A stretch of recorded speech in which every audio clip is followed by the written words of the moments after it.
ও আমার ননদ রানী, রোজ রোজ রান্না করতে আমার ভালো লাগে না। তুমি আজকে দই কাতলা রান্না করে আমাকে খাওয়াও না গো। আমি না হয় আজকে শ্বশুরমশাইকে নিয়ে নার্সিংহোম চলে যাচ্ছি। আসসালামু আলাইকুম ফ্রেন্ডস। সেদিন ভাইয়ের বউ আমাকে এইভাবে আবদার করে বলল দই কাতলা খাবে। তো আমিও একটা মাত্র ননদ, ভাইয়ের বউ হোক আর ভাবি, আবদার করে বলেছে যখন, রান্না না করে খাইয়ে কেমন করে থাকতে পারি বলো তো। তাই আমিও রান্না করার জন্য প্রস্তুতি নিতে গেছি। প্রস্তুতি নিয়ে গিয়ে দেখি কোনো মশলাই নেই। মানে অতনু রান্নাঘরটা আমি একটু খুলে দেখলাম, দেখে রেসিপিটা ওখানে যে যে মশলাগুলো বলেছে, যেরকম পোস্ত বাটা দিতে হবে, কাজু বাদাম দিতে হবে, এগুলো আমার হাতের কাছে কিছুই নেই। এদিকে আমি ভাইয়ের বউকে তো পাঠিয়ে দিলাম নার্সিংহোমে। ফোন করে করে কি পেরেশান করালাম, এ মশলা পাই না, সেই মশলা পাই না। আরে বাবু, রান্নাঘরের দায়িত্ব তো আমি 1 বছর আগে ভাইয়ের বউ হাতেই তুলে দিয়েছি।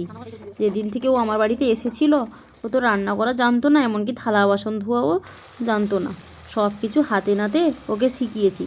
শেখানোর পর থেকে যখন ও সব কিছু প্রায় শিখে যায়, তার হাতেই আমি দায়িত্বটা তুলে দিয়েছি। এখন রান্নাঘর যেন আমাকে চেনে না, আর আমিও রান্নাঘরকে চিনি না।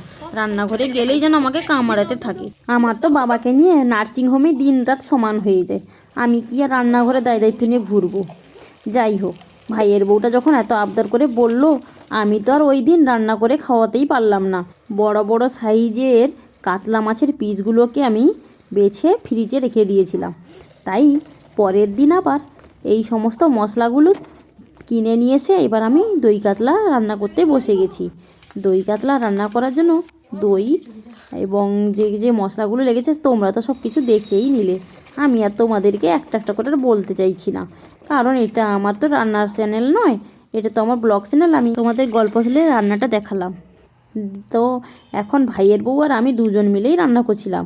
আর রান্না করতে বসে আমরা তো ভুলেই গেলাম যে আমরা রান্না করতেই বসেছি। এত আমাদের মুখ চলেছে, এত গল্প সল্প হয়েছে, কোনটা কোন মশলা কখন যে দিচ্ছি আগে পিছনে তার কোনো ঠিক ঠিকানা নেই। ফাইনালি কিন্তু আমাদের দই কাতলাটা প্রস্তুত হয়ে গেছে। দেখেছো কেমন কালারটা এসেছে? আমি তাতে আবার একটু পেঁয়াজ বেরেস্তা করে দিয়ে দিলাম। আর এদিকে তৈরি করে নিচ্ছি বাঁধাকপির মুইঠা। পপি কিচেনে কবে থেকে দেখেছিলাম যে বাঁধাকপির মুইঠা, প্রথমবারই দেখেছিলাম এইরকম একটা রেসিপি। তো আমার প্রচুর ইচ্ছা ছিল কবে আমি রান্না করে সবাইকে খাওয়াবো, কিন্তু এটা হয়ে উঠছিল না, কারণ চারমগজ আমি কিনে আনতে পারছিলাম না, আমার মনেও থাকতো না। চারমগজ তো মেজো ভাই কবে থেকে এনে দিয়েছে, কিন্তু ছোটো ভাইয়ের বউ ওটা রাখতে দিলে তো ও তো কোন তরকারিতে না কোন তরকারিতে ফেলে চারমগজগুলো শেষ করে ফেলে।